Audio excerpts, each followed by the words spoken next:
Good morning. A new Westminster woman is hoping a handwritten sign will stop thieves from breaking into vehicles in the neighborhood. David Zura has more. And I thought for a second, like, oh, did I do this last night, like without knowing or something? And then I realized my car had been broken into.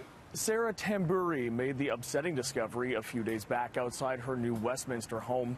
But now the community is taking notice at her novel way of responding to the theft.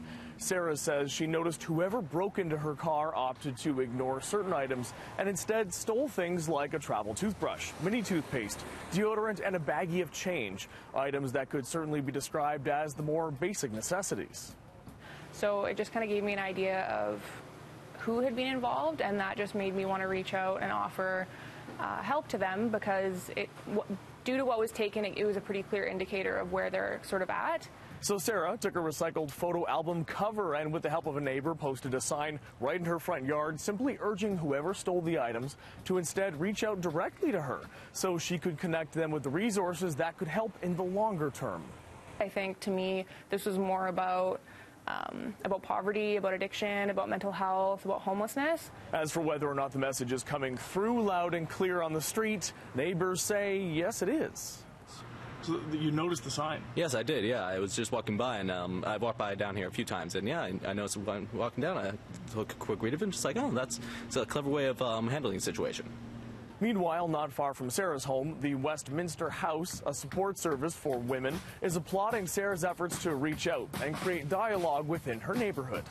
And I think it's important that if you are struggling with mental health and addictions, to be able to go to somebody and say, you know, I'm going through this and, you know, I need some help. Will you come with me? Will you help me use the phone, or whatever it is, so that you can end the suffering or begin the process of healing completely. Susan says if you get a request for help from someone you know, it's as simple as jumping on Google or calling 211. And she adds, once you connect with one resource, they can then direct you to the best one available. In Vancouver, David Zura, City News. A Safe Place program has been set up by Chilliwack RCMP to assist those in the LGBTQ community. Businesses, schools, and other facilities will start displaying rainbow-colored badges in their windows and doors. This will let people know if they feel unsafe, they can go into those buildings to call police and wait until officers arrive. Seattle was the first city to launch the program back in 2015. Vancouver Police introduced it a year later. Recent stats suggest hate crimes against the LGBTQ community in Canada are on the rise. Promoting acceptance and inclusion while ensuring the safety of the community remains a priority for the Chilliwack RCMP. Well, Vancouver has been rated a top cruise ship destination in both Canada and the U.S. Isabel Regam has the story. They're big, they're loud, and every year they bring in hundreds of thousands of tourists to Vancouver. And now passengers on board those cruise ships have voted Vancouver a top cruise destination in both Canada and the U.S. This is our first visit here, and we would recommend that people come and visit this city. Unreal. I didn't expect all this. I'm very, very happy that I came to see Canada in Vancouver. Based on passenger reviews, the 2018 Cruise Critic Awards has rated Vancouver as one of the top 5 cruise stops both north and south of the border. Well, it's great news. We're very happy. The Vancouver Fraser Port Authority says recent upgrades to the Canada Place terminal has given the city a boost. We've reconfigured the inside of the cruise terminal.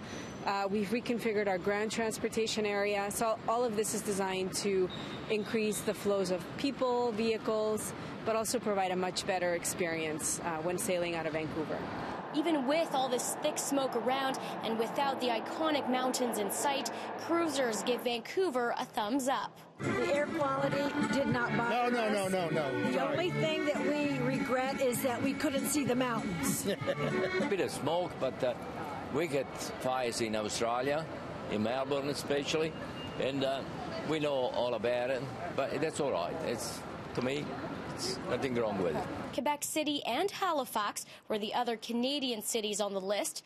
Vancouver port officials hope to keep up their top rating because cruises bring big bucks. Every time a cruise ship visits Vancouver, it brings about $3 million to the local economy. That's about $1.6 billion every year. In Vancouver, at Canada Place, Isabel Regem, City News. Well, you've probably heard about local tulip, apple, and cherry tree festivals, but Travis Prasad tells us about a celebration of sunflowers happening in the Fraser Valley. If you or someone you know is constantly on the hunt for the perfect selfie, you might want to make your way to Chilliwack. There's an all-new, bright and colorful festival underway, and organizers say it'll be sure to get you a whole lot of likes on social media. We've never had a sunflower field before, so this is quite fascinating. It's called the Chilliwack Sunflower Festival, 5 acres of 17 different sunflower varieties, all organized by the same group that puts on the annual Tulip Festival. It worked well with our Tulip Festival because it worked well with our tulips came out. We were able to plant our sunflowers and use our venue in this space. And sunflowers people seem to just enjoy and love, so it's pretty exciting to be able to do this. Visitors can stroll through pathways between flowers and stop for Instagram-worthy selfies along the way. 3 of the 5 acres are covered with mammoth sunflowers growing up to 12 feet tall. The flowers are they're huge and they're beautiful, and I think everyone should see it. We've just started going through here, but it's amazing. Something new, so you might as well just check it out. You won't regret it for sure. The festival is open every day through September 16th. If you show up earlier in the day, you'll see the sun-loving flowers facing east for sunrise. Around lunchtime, they'll point straight up, and in the evening, they'll face west for sunset. But organizers say any time is a good time to brighten up your selfie game. In Vancouver, Travis Prasad, City News.